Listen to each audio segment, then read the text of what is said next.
xaqiiqooyin ku saabsan waddanka Turkiga, dhulkii qaayaha iyo quruxda iyo taariikhda foge faca weyn. Waxaa Turkiga loo yaqaanaa si rasmi ah Jamhuuriyadda Turkiga, waxayna xarun u ahayd khilaafadii Cuthmaaniyiinta ilaa sanadkii 1922 ilaa laga soo gaaro markii la aasaasay Jamhuuriyadda Turkiga, midaasi oo ku aasaasantay gacantii Mustafa Kemal Atatürk kadib markay dhacday khilaafadii Cuthmaaniyiintu.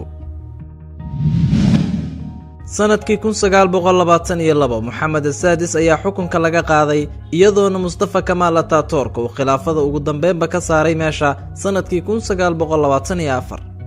ninkan ayaa maamulkii meesha ka saaray waxaana lagu naanaysay aabihii Turkida, wuxuuna iclaamiyey Jamhuuriyadda Turkiga isagoona xukunkeeda qabtay sanadkii 1923 ilaa laga gaarayay dhimashadiisii sanadkii 1938. ninkan ayaa waxa uu suuragalay inuu nidaam cilmaaniya waddanka ku maamulo, sidoo kalena wuxuu soo minguuriyey caadaad badan oo laga keenay dhanka galbeedka, midaasi oo gogoldhig u ahayd sidii waddankiisu ugu biiri lahaa qaaradda Yurub. waxyaabaha uu ku kacayna waxaa ka mid ahaa inuu xuruuftii carabiga ahayd u bedelay kuwa laatiin ah.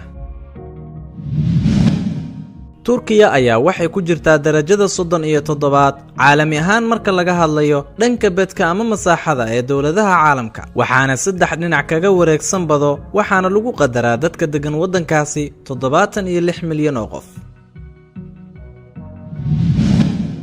dastuurka Turkiga ayaa waxa uu dhigayaa xorriyadda dhanka diimaha, balse diinta ugu badan ee dadka Turkigu aaminsan yihiin waa diinta Islaamka, iyadoona nisbo u dhaxaysa 97% ilaa 98 ay yihiin dadka Turkigu dad muslimiin ah, waana dad badankood ah dad sunni ah.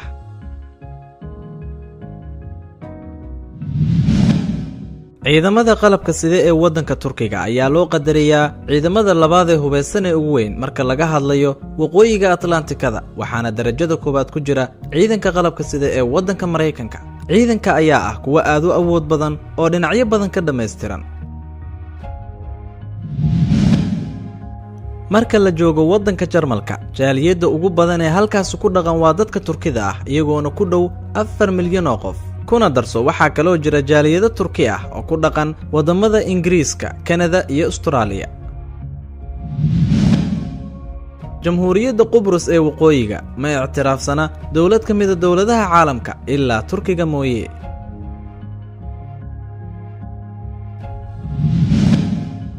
intii lagu guda jiray dagaalkii koobaad ee dunida, Turkigu waxay qayb ka ahayd dawladihii ugu muhiimsanaa ee jabka ku dhacay, iyadoona loo dhibaato geliyey inay faraha kala baxdo dhammaan dhulalka aan ka mid ahayn waddanka Turkiga. sidoo kalena Turkiga ayaa waxay u muuqatay dawlad dhexdhexaada intii lagu guda jiray dagaalkii labaad ee dunida.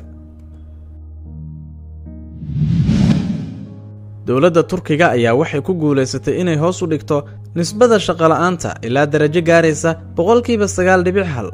natiijooyinka ee Turkigu ka dhaxashay kobaca ganacsigeeda iyo yareynta dadka baagamuudada ah ayaa waxay ka yeeshay waddankan inuu noqdo mid ka mid ah wadamada ugu wanaagsan ee Yurub.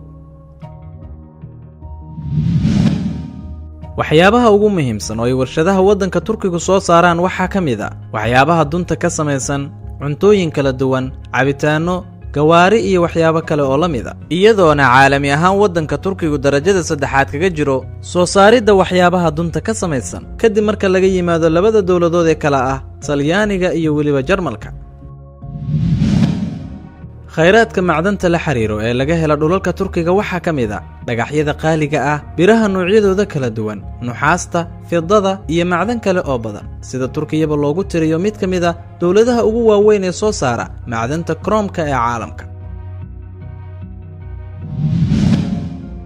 dawladda Turkiga ayaa darajada 7aad kaga jirta caalamka iyo midda koobaad ee dawladaha Yurub marka laga hadlayo biyaha aadka u badan ee gudaha laga helo ee weliba ah kuwa diiran. haddii biyahaasi ay ka faa'iidaystaan dadkuna, waxaa ziyaadi doona oo badan doona wax soo saarka dhanka beeraha. mid ka mid ah tiirarka ugu waaweyn ee uu ku taagan yahay ganacsiga Turkigu waa dalxiiska oo lacag aad u fara badan ay ka hesho dawladda Turkigu, iyadoona waddanka Turkigu uu galay kaalinta 10aad ee wadamada ugu dalxiiska badan, iyadoona dawladda Turkigu lacag gaaraysa 25 bilyan oo dollar ay ka heshay dalxiiska sanadkii 2010. tirada garoomada ku yaala waddanka Turkiga ayaa waxay gaareen sanadkii 2007 117 garoon, iyadoona diyaaradaha Turkiga loo qadariyo kuwa kamid ah kuwa ugu safarka wanaagsan ee dunida. fiisihii labada waddan ee Suuriya iyo Turkiga ayaa meesha laga saaray sanadkii 2009 iyadoona labada shacab ee labada waddanba uu mid waliba ku gali karo waddanka kale baasaboorka oo kaliya iyadoona dadka aan lagu xujeynin inay qunsuliyadda tagaan iyo arrimo kaleba sidoo kale waxaa meesha laga saaray fiisihii Turkiga iyo Yemen kadib markii madaxweynaha Turkiga Abdullahi Gül uu booqday magaalada Sanca bishii February sanadkii 2011 dadka waxbarta ama iska diiwaan geliya goobaha waxbarashada ee waddanka Turkiga ayaa lagu qadaraa 93% iyadoona ay gaartay nisbada ragga aan wax akhrin karin waxna qori karin 6% halka dumarkana ay gaartay 18% waa marka laga hadlayo dhammaan dadka deegaanka ah ee waddankaasi iyadoo ay jirto in dadka ugu badan ee waddanka Turkiga degan ay yihiin dad muslimiina haddana waxaa jiray amar xukuumaddu soo saartay oo lagu mamnuucayay in xijaabka lagu xirto iskuulada jaamacadaha Turkiga iyo waliba meelaha kala duwan ee xukuumaddu ku shaqeyso iyadoona dhaqangelinta qaanuunkaasi ka yimid fikirka cilmaaniga ah ee ku baaqaya in iskuulada iyo jaamacadaha laga dhigo meel ka baxsan fikirka diiniga ah balse mamnuucidaasi qayb ka mid ah ayaa laga rafciyay iskuulada sanadkii 2012 iyadoona si toos ah loo rafciyay ama meesha looga saaray mamnuucidaasi sanadkii 2013 shanta boqol ee jaamacadood ee ugu wanaagsan caalamka 6 jaamacadood ka mid ah waxaa laga doortay waddanka Turkiga dowladda Turkiga ayaa kor u qaaday miisaaniyadda baaritaanada iyo cilmi baarisyada cilmiga ah ilaa heer gaaraya 8 bilyan iyo 500 oo lire sanadkii 2009 iyadoona Turkigu ka mid noqotay dowladaha ugu degdega badan ee dhanka cilmi baarisyada iyo waliba daraasaadka cilmiga ah dowladda Turkiga ayaa waxay leedahay suuqyo weyn oo caalami ah sidoo kale waxaa ku yaala suuqa aadka weyn ee Kabli-Karsi midkaas oo lagu tiriyo mid ka mid ah suuqyada ugu waaweyn ee caalamka waxaana la aasaasay sanadkii 1455 kadib furashadii Cuthmaaniyiinta ee Qustantiin waxaana loo qadariyaa inuu yahay mid ka mid ah meelaha ugu muhiimsan oo dadku soo booqdaan isagoona noqday suuqii koobaad ee caalamka sanadkii 2014 marka la eego tirada dadkii soo booqday oo lagu sheegay inay ka badnaayeen 91 milyan oo soo booqdayaal ah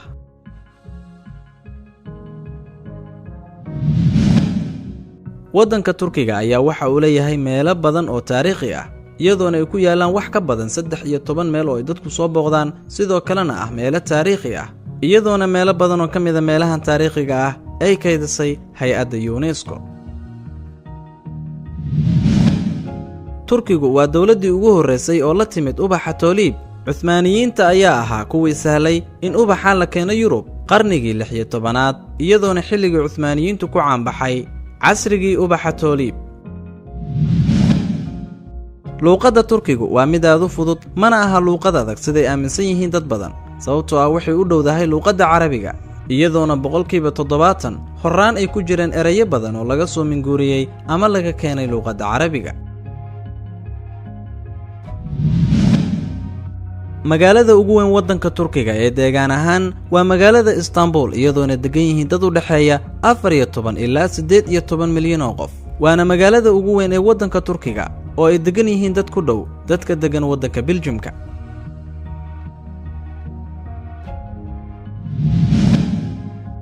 Istanbul waa magaalada kaliya ee caalamka dhacda laba qaaradood iyadoona dhacday inta u dhaxaysa Aasiya iyo Yurub haddaba magaaladan ayaa noqotay magaalo uu galbeedku kula kulmo bariga sidoo kalena waxaa isku dhehmay oo isku dhex darmay dhammaan dhaqamada iyo diimaha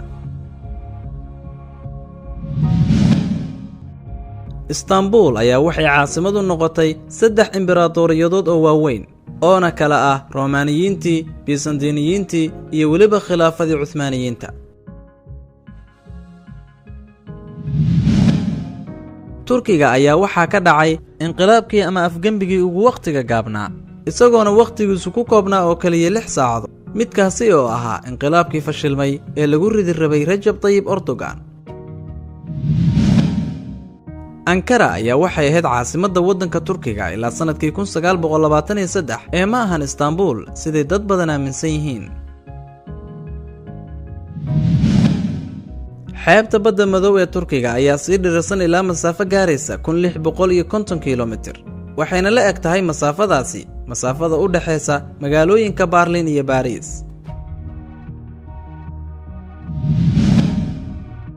musaaracada turkiga ee dadka turkigu u yaqaanaan yaali gorash ama musaaracadii saliidda ayaa waxay soo jirtay boqolaal sano, waana ciyaar dhaqameed qadiima iyadoona dad aad u fara badan isugu keeno, kadibna labada qof ee ciyaaraysa ayaa dhammaan jirkooda waxaa lagu dharoobayaa ama la marinayaa saliid saytuunka, waxayna musaaracada ku dheelayaan meel hawo furan oo bannaan ah, welibana qorraxdu tahay mid aad u kulul, iyadoona cayaartan aysan weli ka suulin waddankaasi oo weli laga ciyaaro meelo ka mid a waddanka turkiga.